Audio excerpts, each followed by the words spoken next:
വചനയാത്ര ലേവ്യർ 5-ാം അധ്യായം.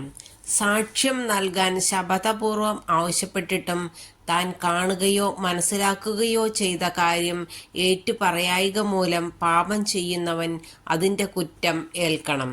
ആരെങ്കിലും അശുദ്ധമായ വസ്തുവിനെ, അശുദ്ധമായ വന്യമൃഗം, കന്നുകാലി, ഇഴജന്തു ഇവയിൽ ഏതിൻ്റെയെങ്കിലും ശവത്തെ സ്പർശിക്കുകയും അവൻ അത് അറിയാതിരിക്കുകയും ചെയ്താൽ അറിയുമ്പോൾ അവൻ അശുദ്ധനും കുറ്റക്കാരനുമായിരിക്കും. ഒരുവൻ തന്നെ അശുദ്ധനാക്കുന്ന ഏതെങ്കിലും തരത്തിലുള്ള മാനുഷിക മാലിന്യത്തെ സ്പർശിക്കുകയും അത് അറിയാതിരിക്കുകയും ചെയ്താൽ അറിയുമ്പോൾ അവൻ കുറ്റക്കാരനായിരിക്കും.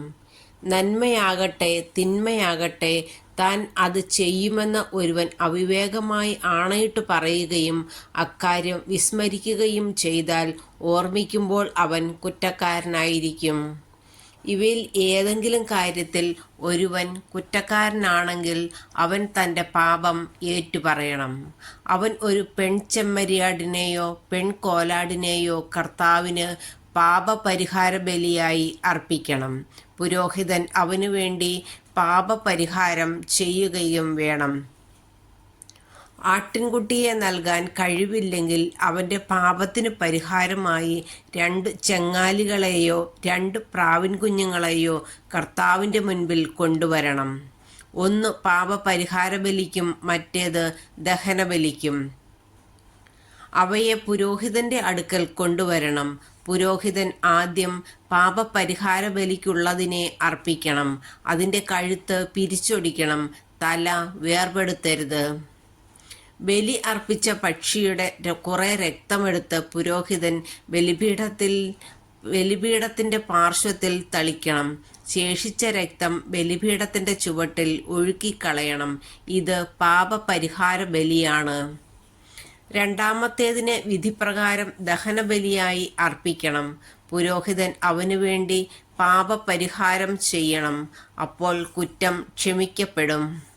2 ചെങ്ങാലികളെയോ 2 പ്രാവിൻകുഞ്ഞുങ്ങളെയോ നൽകാൻ കഴിവില്ലെങ്കിൽ താൻ ചെയ്ത പാപങ്ങൾക്ക് പരിഹാരമായി 1 ഏഫായുടെ 10-1 നേരിയ മാവ് അവൻ പാപപരിഹാര ബലിക്കായി നൽകണം.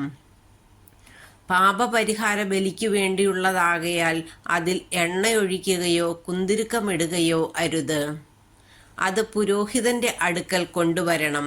പുരോഹിതൻ അതിൽ നിന്ന് സ്മരണാംശമായി 1 കൈ മാവെടുത്ത് കർത്താവിനുള്ള ദഹനബലിയായി ബലിപീഠത്തിൽ വെച്ച് ദഹിപ്പിക്കണം.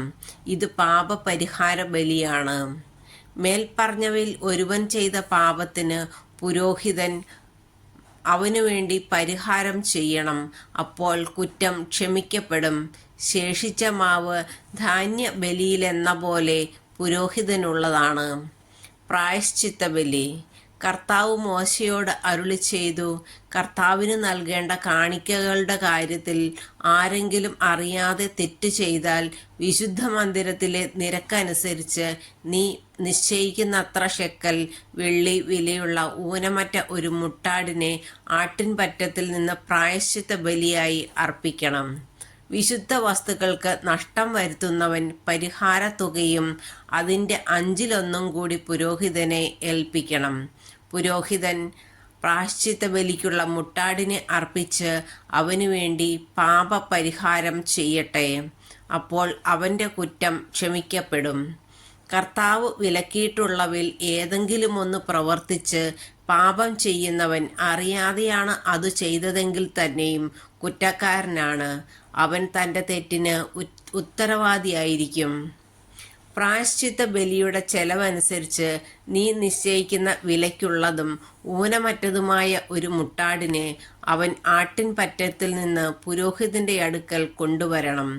അറിയാതെ ചെയ്ത പാപത്തിന് പുരോഹിതൻ അവനു വേണ്ടി പരിഹാരം ചെയ്യണം. അപ്പോൾ കുറ്റം ക്ഷമിക്കപ്പെടും. ഇത് പ്രായശ്ചിത്ത ബലിയാണ്. അവൻ കർത്താവിൻ്റെ മുമ്പിൽ കുറ്റക്കാരനാണല്ലോ.